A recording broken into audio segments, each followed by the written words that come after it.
రుజువు చేసే విధంగా తన స్వంత ఇంటిని కోవిడ్ ఐసోలేషన్ సెంటర్ గా మార్చి బీహార్లో ఉన్నటువంటి ప్రజలకు ఆదుకుంటున్నటువంటి తేజస్వి యాదవ్ గారికి హృదయపూర్వకంగా మేము శుభాభినందనలు తెలియజేస్తా ఉన్నాం. It's a role model leadership.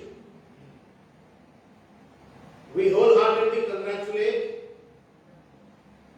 Shri Tejasvi Yadav ji, RJD's leader of Bihar, who has converted his house into a COVID isolation center.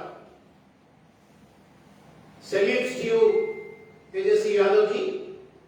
You are a role model, and we appeal to all the political leaders, and particularly you are occupying big bungalows, either in Telangana or across the country, to convert their residences, big bungalows, into COVID isolation centers. Once again, we appreciate you, Tejasvi Yadav ji. Thank you. ఇకపోతే తెలంగాణ అంశం విషయానికి వచ్చినట్లయితే గత సంవత్సర కాలంగా ముఖ్యంగా 8 నెలల కింద అయితే అసెంబ్లీలోనే కాంగ్రెస్ పార్టీ తరపు నుండి సిఎల్పి నేత బండి విక్రమార్క గారు ఆరోగ్యశ్రీలో చేర్చండి అని చెప్పని మాట్లాడినప్పుడు ముఖ్యమంత్రి గారు నేను ఆరోగ్యశ్రీలో చేర్చే ప్రయత్నం చేస్తానని చెప్పింది. ఇంతవరకు దాన్ని ఆరోగ్యశ్రీలో చేర్చిన పాపన పోలేదు.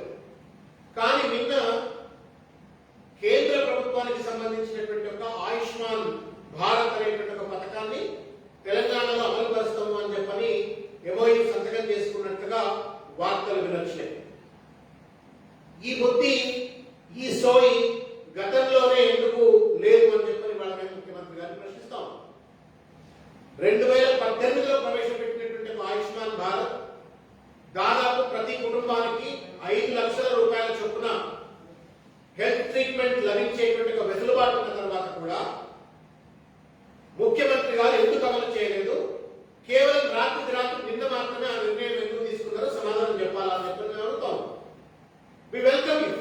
మంచి పనికి సంబంధించి ఏ నిర్ణయం తీసుకున్నప్పటికీ కూడా we welcome it, and yesterday session also we welcome. కానీ ఈ బుద్ధి గతంలో ఎందుకు లేదు?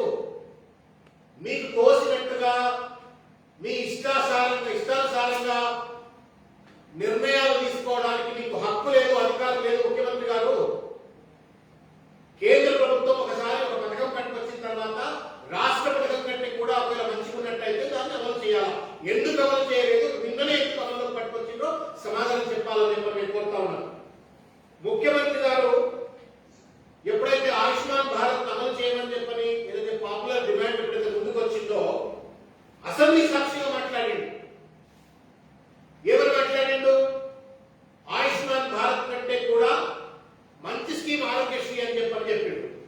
మరి ఆయుష్మాన్ భారత్ అమలు చేయవైపు ఆఖరికి ఆరోగ్యశ్రీ కూడా పూర్తి స్థాయిలో అమలు చేయలేదు.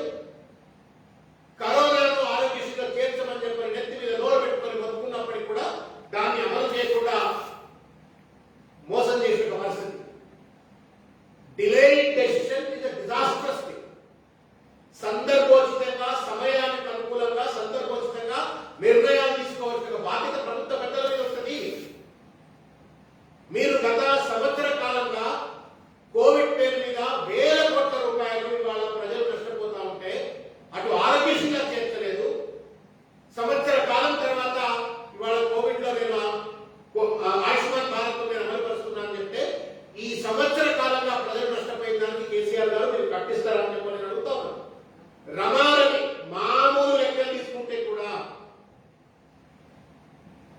గత సంవత్సర కాలంగా పేద ప్రజలు, రెక్కాడితే కానీ డొక్కాడినటువంటి ఒక పేద ప్రజలు, వైబ్రేషన్ కాడినటువంటి ఒక పేద ప్రజలు దాదాపు 1000-1500 కోట్ల రూపాయలు ప్రైవేట్ హాస్పిటల్ వాళ్ళ రక్తాన్ని దానికోసం కట్టినారు. మీరు ఇస్తారా కేసీఆర్ గారు అని చెప్పని అడుగుతా ఉన్నా. ఇవాళ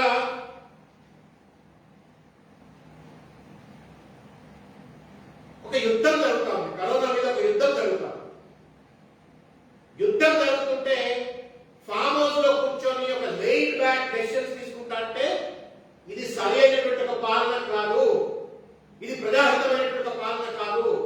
ఇష్టానుసార నిర్ణయాలు తీసుకునేటువంటి ఒక హక్కు మీకు లేదు. మీకు చేత కాకపోతే కనీసం ఒక 10 మంది మీరు చర్చించైనా సరే మంచి నిర్ణయం తీసుకోవాలి తప్ప ఈ రకంగా ఇష్టవచ్చుడుగా నిర్ణయాలు తీసుకొని ప్రజల పాలనకి శాపంగా మారడం నేరం, అన్యాయం అని చెప్పి వాళ్ళ కేసీఆర్ గారికి మేము తెలియజేస్తా ఉన్నాం. ఇక పోయినట్టయితే దాదాపు ఇంతకుముందు చెప్పినట్టుగా 365 రోజుల్లో ఒక బెడ్ ప్రైవేట్ ఒక ఆసుపత్రిలో ఉన్న బెడ్ కనుక 5 రోజులకు ఒక పేషెంట్ కనుక ఆ బెడ్ మీదకి వచ్చినట్టయితే for every 5 days the patient is discharge, దాదాపు 65 పేషెంట్లు ఒక బెడ్ మీద 365 రోజులు ఉంటారు. నేను దాంట్లో 20% కనుక తీసుకున్నట్టయితే 52 మంది పేషెంట్లు ఆ బెడ్ మీదకి వచ్చే అవకాశం ఉంటుంది. ప్రైవేట్ ఆసుపత్రుల్లో దాదాపు 37,500 బెడ్లు ఉన్నాయని చెప్పి అంటా ఉన్నారు. నేను దాంట్లో 40% బెడ్లు పేదవాళ్ళు ఆక్యుపై చేసుకున్నట్టయితే 1 లక్ష రూపాయల చొప్పున కనుక ఈ పేదవాళ్ళు కేవలం 1 లక్ష రూపాయల చొప్పున ఈ ప్రైవేట్ ఆసుపత్రులకు కట్టినట్టయితే ఏమి లేదన్నా ఇవాళ ఈ 4 నెలల కాలంలోనే దాదాపు ఒక 2,000 కోట్ల రూపాయల పేద ప్రజలు కట్టినటువంటి పరిస్థితి ఉన్నది. ఎవడప్ప సొమ్మిది? ఇష్టారాజ్యంగా ప్రైవేట్ ఆసుపత్రుల పాలింది డబ్బు ఇవాళ పేదలు కట్టబెడతా ఉంటే అటు ఆరోగ్యశ్రీలో అమలు చేయకుండా, అటు ఆయుష్మాన్ భారత్ తో కూడా అమలు చేయకుండా ప్రజల పార్టీ శాపంగా మారినారు కదా కేసీఆర్ గారు అని చెప్పి సందర్భంగా నేను తెలియజేస్తాను. మీ ఆలస్య నిర్ణయం, your delayed decision has become disastrous to the poor people. దీనికి ఏం సమాధానం చెప్తారు కేసీఆర్ గారు అని చెప్పి మేము అడుగుతా ఉన్నాం. ఇక రెండో విషయం, ఇవాళ సరే ఆరోగ్యశ్రీలో అమలు చేస్తా ఉన్నారు, ఇంతవరకు గైడ్ లైన్స్ రాలేదు. ఆరోగ్యశ్రీలో దాదాపు ముఖ్యమంత్రి గారు గతంలో వాళ్ళ పేపర్లలో తెలంగాణ టుడే కావచ్చు లేకపోతే నమస్తే తెలంగాణలో వాళ్ళు ఇచ్చినటువంటి లెక్కల ప్రకారంగా కేవలం ఆయుష్మాన్ భారత్ అయితే 26 లక్షల మందికి మాత్రమే వర్తిస్తుంది అన్నారు. కానీ ఆరోగ్యశ్రీ అయితే 77 లక్షల మందికి వర్తిస్తుంది అని చెప్పినారు. మరి మిగతా 51 లక్షల మందికి ఏ రకంగా మీరు న్యాయం చేయబోతా ఉన్నారో ముఖ్యమంత్రి గారు సమాధానం చెప్పాలని చెప్పి మేము కోరుతాము. అదేవిధంగా మీరు ఇచ్చినటువంటి లెక్కల ప్రకారంగానే ఇవాళ సింగరేణి కార్మికులు కానీ, ఆరోగ్య భద్రత కింద ఉన్నటువంటి ప్రజలు కానీ, ఈఎస్ఐ బెనిఫిట్ పొందుతున్న ప్రజలు కానీ, టీఎస్ఆర్టీఎస్ తర్వాత జర్నలిస్టులు కానీ, ఎంప్లాయీస్ కానీ వీళ్ళందరికీ ఏ రకంగా న్యాయం చేయబోతా ఉన్నారు అని చెప్పి కూడా మేము అడుగుతాము. ఎందుకంటే ఆయుష్మాన్ భారత్ కేవలం 26 లక్షల మందికి మాత్రమే, అది కూడా 5 లక్షల క్యాప్ వర్తిస్తుంది. మరి ఆరోగ్యశ్రీ కూడా 5 లక్షల వరకు పెంపొందిస్తారా? సమాధానం చెప్పాలని చెప్పి ముఖ్యమంత్రి అడుగుతా ఉన్నాం. దీన్ని ఏ రకంగా బ్యాలెన్స్ చేయబోతా ఉన్నారు? ఆయుష్మాన్ భారత్ మాదిరిగానే మొత్తం ఆరోగ్యశ్రీని కూడా ఏ రకంగా తీర్చిదిద్దబోతా ఉన్నారు అని చెప్పి అడుగుతా ఉన్నాం. ఇవాళ ఎంప్లాయీస్ ఈహెచ్ఎస్ స్కీమ్ పనిచేయట్లేదు. టీచర్స్ అంతా కూడా గత సంవత్సర కాలంగా వాళ్ళ జేబులోంచి డబ్బులు కట్టుకున్న పరిస్థితి, రియంబర్స్మెంట్ లేవు. ఒక రకం మరో రకంగా ఎంప్లాయీస్ రియంబర్స్మెంట్ ఏమో, మెడికల్ రియంబర్స్మెంట్ ఏమో 1 లక్ష రూపాయలే ఇస్తామని చెప్పి అంటా ఉన్నారు. మొత్తం కూడా కన్ఫ్యూజన్ ఉంది. కాబట్టి మీరు ఆయుష్మాన్ భారత్ ను మీరు అన్వయించుకున్నటువంటి నేతృత్వంలో పూర్తి స్థాయి గైడ్ లైన్స్, ఈ ఆరోగ్యశ్రీకి ఆయుష్మాన్ భారత్ ఉన్నటువంటి వైరుధ్యాలను ఏ రకంగా మీరు సమన్వయపరుస్తారు? ఒకటి, ఆయుష్మాన్ భారత్ లో 26 లక్షల మందికి మాత్రమే వర్తించినట్టయితే మిగతా 77 లక్షల మంది ఎవరైతే ఉన్నారో ఆరోగ్యశ్రీ ద్వారా, ఈహెచ్ఎస్ ద్వారా, మిగతా ఆరోగ్య భద్రత స్కీమ్ కింద ఉన్నటువంటి వాళ్ళందరూ కూడా ఏ రకంగా న్యాయం కలిగజేస్తారో సమాధానం చెప్పాలని చెప్పి మేము ముఖ్యమంత్రి గారిని కోరుతా ఉన్నాం. ఇంకొక విషయం ఏంటంటే ఈ 2,000 కోట్ల రూపాయలు ఇంతకుముందుగా చెప్పినట్టుగా మీరు ఆలస్యంగా ఆయుష్మాన్ భారత్ ను అమలు చేయడం, ఆరోగ్యశ్రీని అమలు చేయకపోవడం వల్ల దాదాపు 2,000 కోట్ల రూపాయలు పేద ప్రజలు తమ రక్తాన్ని దారపోసి ప్రైవేట్ హాస్పిటల్ వల్ల కట్టిండ్రు. ఆ సొమ్మును మీరు ఏమైనా తిరిగిస్తారా అని చెప్పని, ఇవ్వాలా అని చెప్పని కాంగ్రెస్ పార్టీ తరఫున మేము డిమాండ్ చేస్తా ఉన్నాం. ఇకపోతే చాలా హాస్పిటల్, ఇంకొక విషయం, మీరు మెడికల్ ట్రీట్మెంట్ కి సంబంధించి ఆయుష్మాన్ భారత్ చర్చ ముందుకు వచ్చింది కాబట్టి చెప్తా ఉన్నాం. మెడిక్లెయిమ్ పాలసీ కొనుక్కున్న తర్వాత కూడా ఆ మెడిక్లెయిమ్ పాలసీని క్యాష్లెస్ ట్రీట్మెంట్ కింద ఏ హాస్పిటల్ కూడా తీసుకోవట్లేదు. ఇవాళ యశోద కానీ, ఏఐజీ కానీ, లేకపోతే పెద్ద పెద్ద కామినేటువంటి ఆసుపత్రులు కూడా, పెద్ద పెద్ద ఆసుపత్రులు కూడా, అపోలో లాంటి ఆసుపత్రులు కూడా క్యాష్లెస్ ట్రీట్మెంట్ ఇవ్వట్లేదు. కార్డు ఉంటుంది. గతంలో మెడిక్లెయిమ్ చట్టాల ప్రకారంగా any patient walks in with identity card, you should get the cashless treatment. కానీ వాళ్ళ కరోనా పేరు మీద హాస్పిటల్కి పోతే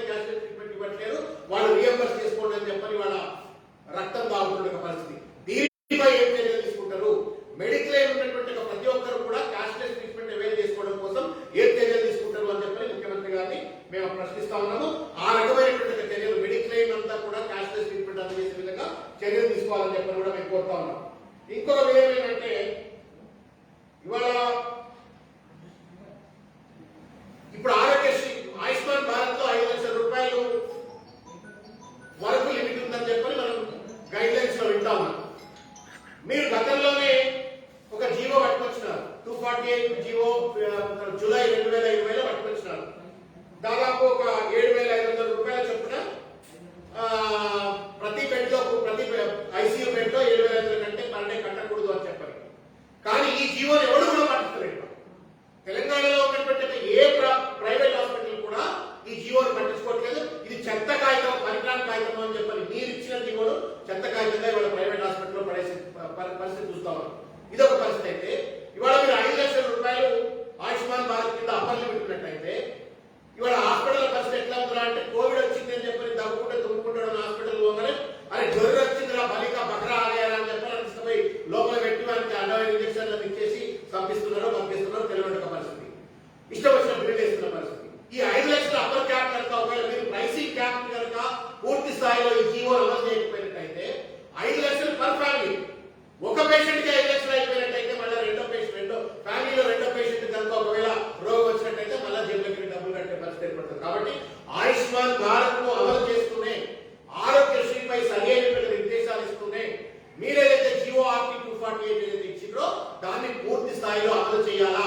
అమలు చేయకపోయినట్టయితే ఒక పేషెంట్ తోనే 5 లక్షల రూపాయలు హరించిపోయే ప్రమాదం ఏర్పడుతుంది. మళ్ళీ మిగతా కుటుంబ సభ్యులకు న్యాయం జరగదు. కాబట్టి ఆయుష్మాన్ భారత్ అమలు చేస్తూనే ఆరోగ్యశ్రీలో కరోనా తెస్తూనే ఈ ప్రైస్ క్యాపింగ్ అనేటువంటిది సీరియస్ గా చేయాల్సిన అవసరం ఉంది ముఖ్యమంత్రి గారు అని చెప్పి మేము డిమాండ్ చేస్తా ఉన్నాం.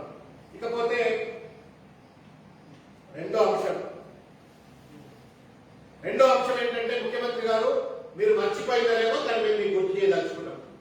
2014 ఎన్నికలలో మీరు చేసినటువంటి ఒక వాగ్దానం ప్రతి నియోజకవర్గ కేంద్రంలో నిమ్స్ స్థాయి సూపర్ స్పెషాలిటీ హాస్పిటల్, ప్రతి మండల కేంద్రంలో 30 బెడ్ల హాస్పిటల్, ప్రతి జిల్లా కేంద్రంలో నిమ్స్ స్థాయి సూపర్ స్పెషాలిటీ హాస్పిటల్, ప్రతి super speciality hospital in every district head quarter and 100 బెడ్ల ఆసుపత్రి ఏమో ప్రతి నియోజకవర్గ కేంద్రంలో, 30 బెడ్ల ఆసుపత్రి ఏమో ప్రతి మండల కేంద్రంలో. లెట్ మీ రిపీట్ ఇట్ ముఖ్యమంత్రి గారు. ప్రతి డిస్ట్రిక్ట్ హెడ్ క్వార్టర్ లో నిమ్స్ స్టాండర్డ్ హాస్పిటల్, ప్రతి అసెంబ్లీ నియోజకవర్గంలో 100 బెడ్రూమ్ల హాస్పిటల్, ప్రతి మండల కేంద్రంలో 30 బెడ్ల హాస్పిటల్ అని చెప్పినారు. ఇంతవరకు వాటిని అమలు చేసిన దాఖలా లేదు. కానీ today there is a need. ఇవాళ సెకండ్ వేవ్ లో ఉన్నాం, థర్డ్ వేవ్, ఫోర్త్ వేవ్ వస్తుంది అని చెప్పారంటున్నారు. ఆల్రెడీ మనకు బ్లాక్ ఫంగస్ అని చెప్పని ఒక వ్యాధి వచ్చి వాళ్ళ ప్రజలను చంపేస్తుందనే వార్త వింటా ఉన్నాం. తర్వాత second wave, third wave, fourth wave అంతా కూడా పిల్లల మీద ప్రమాదం చూపుతుందని చెప్పారంటా ఉన్నారు. ఇంకా అడ్డమైనటువంటి ఒక వైరస్ ఇంకా కూడా వస్తాయేమో తెలియదు, భగవంతునికి ఎరక. ఇవాళ మనం ప్రజలను కాపాడుకోవాల్సిన అవసరం ఉంది. 2014లో ఎన్నికల్లో మీరు ఏదైతే తెలుసో తెలియకనో చిత్తశుద్ధి లేకనో మీరు ఒక వాగ్దానం చేసింది. ఇవాళ ఆ వాగ్దానాన్ని అమలు చేయవలసిన అత్యవసర పరిస్థితి ఉన్నది. ప్రతి జిల్లా కేంద్రంలో ఒక నిమ్స్ కట్టే విధంగా, తర్వాత ప్రతి నియోజకవర్గంలో 100 బెడ్ల ఆసుపత్రి, ప్రతి మండల కేంద్రంలో ఒక 30 బెడ్ల ఆసుపత్రి కట్టవలసిన అవసరం ఉంది. వెంటనే దీనిపై చర్యలు తీసుకోవాలని చెప్పి మేము కోరుతా ఉన్నాం. అసెంబ్లీ సెక్రటేరియట్ భవనానికో లేకపోతే ఇంకో గుళ్ళు కట్టడానికో ఇంకో దానికో అడ్డమైన ఖర్చు పెట్టకుండా ఇవాళ మానవ సేవ కాబట్టి వాళ్ళ మానవులకు సేవ చేసే విధంగా, ఆరోగ్యాలు కాపాడే విధంగా ఈ ఆసుపత్రులను కూడా కట్టాలని చెప్పని మేము మీ ముందుకు రెండో డిమాండ్ పట్టుకొస్తా ఉన్నాం. మూడవది ఏంటంటే టాస్క్ ఫోర్స్ సంబంధించినటువంటిది. తమిళనాడు చూసారని నేర్చుకోండి. స్టాలిన్ మొట్టమొదటిసారి ముఖ్యమంత్రి అయ్యిండు. మీకున్న రాజకీయ అనుభవం లేదు, అయినప్పటికీ కూడా అన్ని రాజకీయ పార్టీలకు సంబంధించి ఆయన టాస్క్ ఫోర్స్ కాన్స్టిట్యూట్ చేసి ఆల్ పొలిటికల్ పార్టీ అందరి సలహాలు తీసుకుంటూ ఇవాళ ఒక అద్భుతమైనటువంటి టాస్క్ ఫోర్స్ కాన్స్టిట్యూట్ చేసి ఒక పార్టిసిపేటరీ హెల్త్ మేనేజ్మెంట్ ఇవాళ తమిళనాడులో జరుగుతుంది. ఎందుకు ఇక్కడ జరగదు? కేవలం గూడు బసవనం లెక్క ఎస్పాస్ అనేటువంటి కొంతమంది ఐఏఎస్ ఆఫీసర్లను మాత్రమే టాస్క్ ఫోర్స్ లో పెట్టి దానికి కేటీఆర్ గారిని చైర్మన్ గా పెట్టి పని నడిపిస్తా అంటే నడవదు. ఇది ఒక అత్యవసరమైన పరిస్థితి. ప్రజలందరూ బాధపడుతూ ఉన్నారు. ప్రజల భాగస్వామ్యంతో క్రాస్ ఫంక్షనల్ ఎక్స్పర్ట్స్, తర్వాత రెసిడెంట్ వెల్ఫేర్ అసోసియేషన్స్, రామలింగరాజు లాంటి పెద్ద మనుషులు ఎవరైతే 104, 108 సర్వీసెస్ ను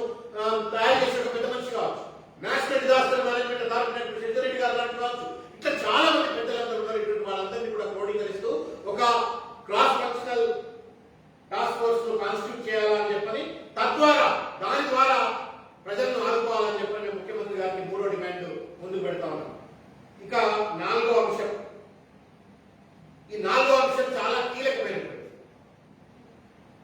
కల్వకుంట్ల తారక రామారావు గారు. Is a nice man, kind hearted man. Twitter లో ఎవరైతే నాకు రెమిడెసివిర్ ఇంజెక్షన్ కావాలనగానే my office will help you అంటున్నాడు. వాళ్ళకి ఏదో న్యాయం జరుగుతా ఉన్నట్టున్నది, థ్యాంక్ యూ అని చెప్పని కూడా ప్రజలు వాళ్ళు వీళ్ళు ట్వీట్లు పెడతా ఉంటారు.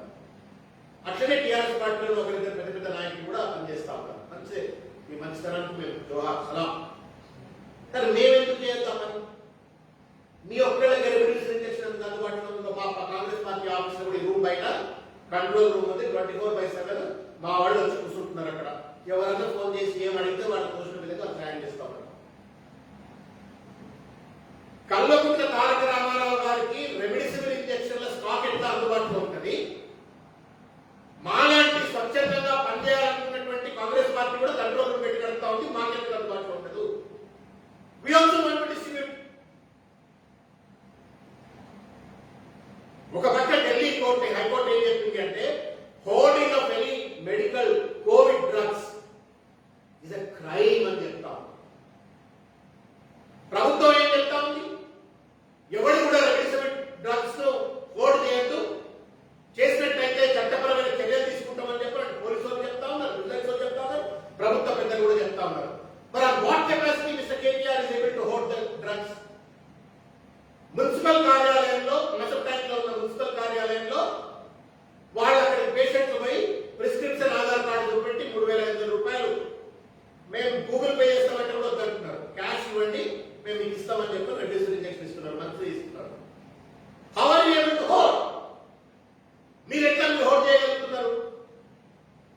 మీరు ఎన్జిఓ నడుపుతున్నారా, గవర్నమెంట్ నడుపుతున్నారా, నాన్ గవర్నమెంట్ ఆర్గనైజేషన్ నడుపుతున్నారా? గవర్నమెంట్ నడిపేటట్టయితే ప్రజలు ఎవరైనా సరే ఎవరి ఇంటర్వెన్షన్ లేకుండా ఎవరి ప్రమేయం లేకుండా రెమిడెసివిర్ ఇంజెక్షన్ కావచ్చు, లైఫ్ సేవింగ్ డ్రగ్స్ కావచ్చు, ఆక్సిజన్ కావచ్చు అందుబాటులో వచ్చే విధంగా సిస్టమ్స్ తయారు చేయాలా, ప్రాసెస్ తయారు చేయాలా, ప్రొసీజర్ తయారు చేయాలి. మీరు అది చేయకుండా కేవలం మీ ఇమేజ్ పెంచుకోవడం కోసమో మీ రాజకీయ లబ్ధిని పెంచుకోవడం కోసం మాత్రమే మీరు ఇవాళ కోవిడ్ డ్రగ్స్ మీ దగ్గర పెట్టుకొని 2-3 వేల వాయిల్స్ అని మీ దగ్గర పెట్టుకొని మీరు ఇష్టం వచ్చినట్టు మీరు పంచుకుంటూ పోతే మరి మీరు అందుబాటులో రానటువంటి పరిస్థితి. మా దగ్గర ట్విట్టర్ లేనటువంటి వాళ్ళు లక్షల మంది ఉన్నారు. ఇవాళ what is the percentage of people on Twitter?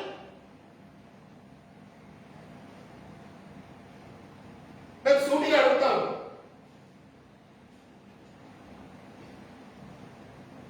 DGP గారు నిన్న ఎక్కడో చెప్తా ఉన్నారు 36 కోట్ల రూపాయలు మాస్కులు కట్టిన వాళ్ళ దగ్గర వసూలు చేసినామన్నారు.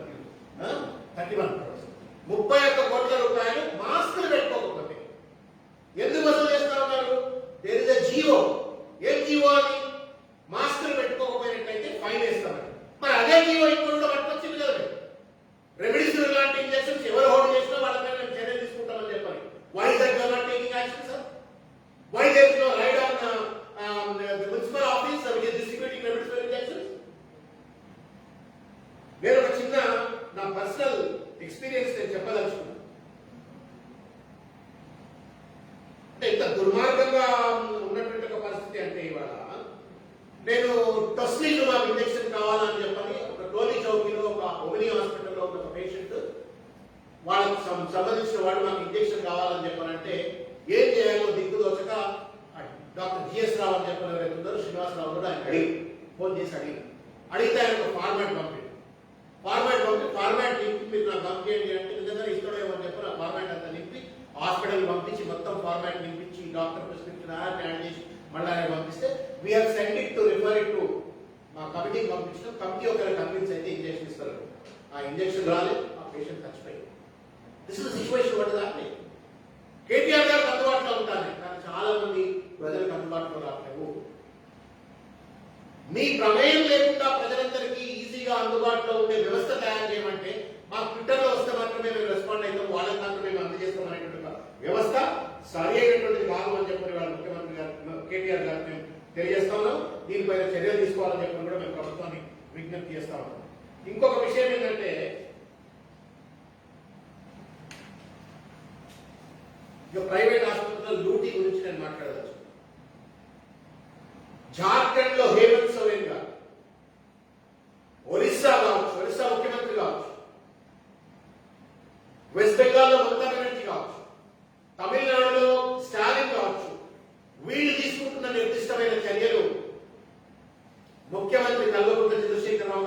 తీసుకోలేకపోతా ఉన్నారు. కోవిడ్ పేరు మీద ప్రైవేట్ ఆసుపత్రులు ఈ తెలంగాణలో గత 4 నెలలుగా 20,000 కోట్ల రూపాయల దోపిడీకి పాల్పడ్డారు. మీ అసమర్థత వల్ల మీరు ఇచ్చినటువంటి ఒక 248 జీవో ఏదైతే ఉందో, జూలై 2020లో మీరు ఇచ్చినటువంటి ఒక 248 జీవో ఏదైతుందో, ఇది మీరు పూర్తి స్థాయిలో అమలు చేయకపోవడం వల్ల దాదాపు 20,000 కోట్ల రూపాయలు చనిపోయిన శవాలను కూడా పైసలు కడితే తప్ప మేము ఇవ్వము అని చెప్పని వాళ్ళ దాష్టికానికి పాల్పడుతున్న ఆసుపత్రుల పైన చర్యలెందుకు తీసుకోవట్లేదు ముఖ్యమంత్రి గారు అని చెప్పని మేము అడుగుతా ఉన్నాం. ఇవాళ ఏం ప్రభుత్వం ఇది? మీ జీవో 7,500 రూపాయల కంటే ఎక్కువ ఐసీయూ బెడ్లకు వసూలు చేయొద్దు అని చెప్పని మీరు ఇచ్చిన జీవో ఇది. ఈ జీవో ఎందుకు అమలు కావట్లేదు? మీ అలసత్వం వల్ల, మీ కుమ్మక్కు హాస్పిటల్ యజమానులతో మీరు కుమ్మక్కు కావడం వల్ల ఇవాళ దాదాపు పేద ప్రజలైతే నేను ఇంతకుముందు చెప్పినట్టుగా అత్యంత పేద ప్రజలకు 2,000 కోట్ల రూపాయలు గత 3-4 నెలలుగా నష్టపోతే 20,000 కోట్ల రూపాయలు సాధారణ ప్రజలందరూ కట్టారు. There must be a law. Where is the law? Where is the law and order? నేను రాత్రి జార్ఖండ్కి సంబంధించిన ఒక డాక్టర్తో మాట్లాడుతా ఉన్నాను. How is that you people are able to manage this అని చెప్పారంటే, ఎక్కడైనా ఒక చిన్న కంప్లైంట్ ఒక హాస్పిటల్ మీద వస్తే ఇమీడియట్ గా గవర్నమెంట్ రిప్రజెంటేటివ్ వచ్చి దానిపైన ఎంక్వైరీ చేసి బిల్స్ అన్ని వెరిఫై చేసి ఇమీడియట్ గా they are filing cases in Jharkhand. Small state, చిన్న అయిన యంగ్స్టర్ హేమంత్ సోరెన్ అంత సీరియస్ యాక్షన్స్ తీసుకుంటా ఉన్నారు. మీరు ఈ సర్క్యులర్ చూడండి, ఈ సర్క్యులర్ చూడండి. All private hospitals are hereby directed to scrupulously follow these guidelines అని చెప్పని అంటాడు. స్క్రూపులస్లీ ఫాలో కావాలని చెప్పి ఏం చెప్తాడు? దీనికి చెత్త కాగితం నుంచి ప్రైవేట్ హాస్పిటల్ పడేసింది. ముఖ్యమంత్రి గారి చీఫ్ సెక్రటరీ ఇచ్చినటువంటి ఒక జీవోకు ఏమాత్రం కూడా విలువ లేదని చెప్పని ప్రైవేట్ ఆసుపత్రులు వారు వ్యవహరిస్తా ఉంటే, ఒక ఆసుపత్రి మీద ఎంతమంది ట్రై చేసినారు? ఎన్ని సోషల్ మీడియాలో వచ్చినాయి? 24 లక్షల బిల్లు, 15 లక్షల బిల్లు, 12 లక్షల బిల్లు, 10 లక్షల బిల్లు, చచ్చిపోయిన మా శవాలు బయటకు ఇస్తలేరు, మా వాళ్ళకి శవాలు ఇస్తలేరు, డబ్బులు కట్టకపోతే అని చెప్పని సోషల్ మీడియాలో పుంకాలుగా వార్తలు వస్తా ఉంటే, ప్రతి ట్విట్టర్ రెస్పాన్స్ కు ట్విట్టర్ కి రెస్పాండ్ అయ్యేటువంటి కేటీఆర్ గారు కూడా ఎవరన్నా చర్యలు తీసుకున్నారా? మీ టాస్క్ ఫోర్స్ అన్న చర్యలు తీసుకుందా? నేను చేతులెత్తి విజ్ఞప్తి చేస్తా ఉన్నాను. ఏ రకంగానైతే మమతా బెనర్జీ కానీ, స్టాలిన్ తమిళనాడులో కానీ, లేకపోతే హేమంత్ సోరెన్ జార్ఖండ్ లో కానీ వ్యవహరిస్తా ఉన్నారో, అదే తీరులో మీరు ఉట్టి జీవోలు ఇచ్చి చేతులు దొరుకుంటే సరిపోదు. ఈ జీవోలను అమలు చేయించండి, ప్రజలను కాపాడండి, ప్రజలను దోస్తున్నటువంటి వీళ్ళపైన చర్యలు తీసుకోవాలని చెప్పని మేము విజ్ఞప్తి చేస్తా ఉన్నాం. ఇంకొక విషయం నేను మహేందర్ రెడ్డి గారికి, డీజీపీ గారు కూడా అడుగుతా ఉన్నాను. ఇది కూడా జీవోనే కదా సార్, అది 248 జీవోనే కదా. మాస్క్ కంప్లైంట్స్ కోసం ఒక జీవో తీస్తే, మాస్క్ కంప్లైంట్స్ ఎవరైతే మాస్క్ పెట్టుకోకుండా ఎవరైనా రోడ్ల మీద తిరుగుతే నేరం ఫైన్ వేస్తాం అని చెప్పని జీవో తీస్తే, దాని ప్రకారంగా మీకు చర్యలు తీసుకొని 35 కోట్ల రూపాయలు వసూలు చేసింది కదా. పేద మామూలు ప్రజలకైతే ట్యాక్స్ మీరు ఫైన్ వేసింది కదా. మరి ఆసుపత్రులు ఎందుకు రెడీ లేదు? మీరు డోంట్ యు కమెంట్? ఈ జీవోను అమలు చేయకుండా వైలేట్ చేస్తే మీరు మీదపై చర్యలు తీసుకోవాలని సోయి ఎందుకు లేదు కదా పోలీస్ వాళ్ళకు? Please do your job. Do your great job. We have no second thought about it. ఎట్లయితే 35 కోట్ల రూపాయలు మీరు ప్రజల దగ్గర నుంచి వసూలు చేసిందో, ముక్కు వెళ్ళి ప్రైవేట్ హాస్పిటల్ దగ్గర నుంచి వసూలు చేయండి. Ensure that this GO 248 is enforced and implemented and people are protected from this loop. ఇకపోతే ఇంకొక చిన్న మాట, నేను మనం చూసిన శ్రీనివాస్ గౌడ్, మహబూబ్ నగర్ ఎమ్మెల్యే, మంత్రి, సిద్దిపేట మంత్రి హరీష్ రావు గారు, సిరిసిల్ల మంత్రి కేటీ రామారావు గారు, వాళ్ళ దగ్గరట సిటీ స్కాన్లు మెషిన్ డయాగ్నోస్టిక్ సెంటర్లట 2,000 రూపాయలకు 1999 రూపాయలకే చేస్తామని చెప్పని వాళ్ళు ఒప్పుకున్నారట. సంతోషం అన్నారు. అంటే మీ నియోజకవర్గాలలో మీ చెప్పు చేతుల్లో పనిచేసేటువంటి డయాగ్నోస్టిక్ సెంటర్లు 2,000కో 1,500కో సిటీ స్కాన్ హెచ్ఆర్సీకి తీస్తే సరిపోతుందా? మరి 119 నియోజకవర్గాలు ఉన్నాయి, 4 కోట్ల మంది తెలంగాణ ప్రజలు ఉన్నారు. Why there is no universal uniform application of law? పిలవండి, ప్రైవేట్ హాస్పిటల్ పిలవండి, ప్రైవేట్ డయాగ్నోస్టిక్ సెంటర్స్ పిలవండి, ఒక మీటింగ్ పిలవండి. మీకు చేత కాకపోతే చెప్పు, మేమొచ్చి కూర్చుంటాం, మేమన్నా వచ్చి కాలేజీ కొనుక్కుంటాం. మీకేమన్నా మీకు క్షానం జరుగుతుంది అనుకుంటే, వాళ్ళని బతలాడుకోవాలనుకుంటే, వాళ్ళని పర్సిపేట్ చేయాలనుకుంటే మీరు ఎట్లా చట్టాన్ని వాడలేకపోతారు, కత్తిపలేకపోతారు. బతలాడాలని బతలాడండి. మీరు బతలాడలేకపోతే మిమ్మల్ని పిలవండి, మేమన్నా వచ్చి బతలాడతారు. Please persuade the private hospitals, diagnostic laboratories and ensure that they comply to the GOs that we have given. ఇది GO 248. ఇంకో GO వచ్చేసి RT-PCR టెస్ట్లకు సంబంధించి ఇంకో GO 539 GO. ఇది 500 రూపాయల కంటే ఎక్కువ ఎవరు వసూలు చేయదు. RT-PCR టెస్ట్ 2000 3000 రూపాయలు వసూలు చేస్తాం. ఈ జీవోలు ఇప్పటికైనా అమలు చేయించండి. మీరు now you're becoming a laughing stock. Government has become a laughing stock today. ప్రభుత్వం ఇచ్చిన జీవోలను అమలు చేయలేకపోతే గడ్డి ప్రభుత్వం గుడ్డిగురం పట్టుదొరుతాం. ఇకపోతే చివరిగా ఇంకా కొన్ని విషయాలు ఉన్నాయి. అవన్నీ ఇవాళ ఈ ప్రమాదకరమైన పరిస్థితుల్లో తేజస్వి యాదవ్ చిన్నోడు వయసులో తన ఇంటిని కోవిడ్ ఐసోలేషన్ సెంటర్ గా మార్చేసినాడు.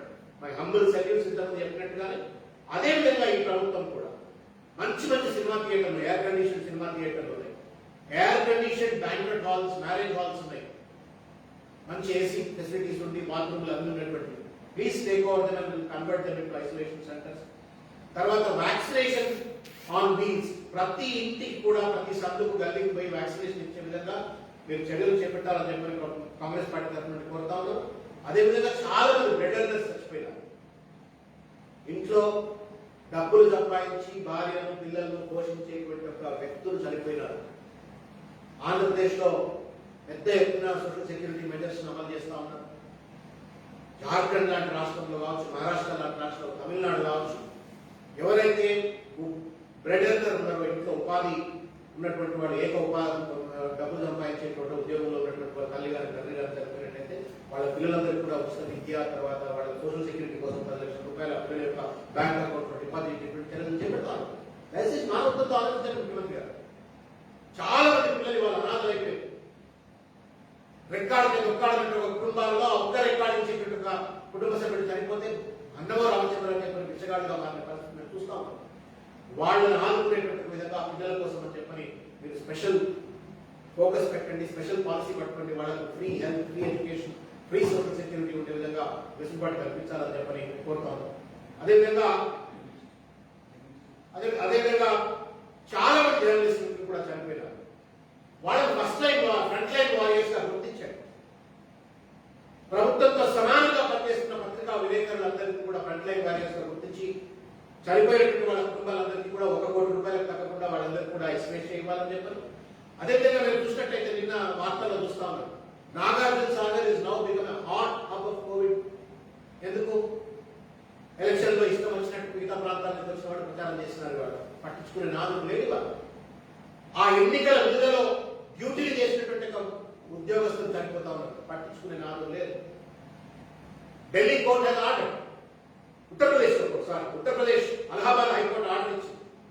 ఎవరైనా ఎన్నికల విధుల్లో పనిచేసి చనిపోయినట్లయితే కోవిడ్ వల్ల వాళ్ళందరికీ కూడా 1 కోటి రూపాయలు ఎక్స్‌గ్రేషియా ఇవ్వాలని చెప్పని ప్రకటించింది. ఉత్తరప్రదేశ్ ప్రభుత్వం 30 లక్షల రూపాయలు అని చెప్పని ఎక్స్‌గ్రేషియా ప్రకటిస్తే కోర్టు ఏం చెప్పిందంటే 30 లక్షలు ఏ పార్టీకి సరిపోవా, 1 కోటి రూపాయలు అని చెప్పని ప్రభుత్వాన్ని ఆదేశించింది. ఇవాళ ఏ కోర్టులు ఆదేశించకుండా ముఖ్యమంత్రి గారు మానవత్వంతో మీరు చెప్తే వచ్చిన ఎన్నికలు, అది నాగార్జున సాగర్ ఎన్నికలు కావచ్చు, లేకపోతే ఖమ్మం, వరంగల్, తర్వాత ఇంకొక 7-8 మున్సిపాలిటీలో వచ్చిన ఎన్నికల్లో ఇవాళ పిట్టలు వచ్చినట్టు చచ్చిపోతారు. వరంగల్లో, ఖమ్మంలో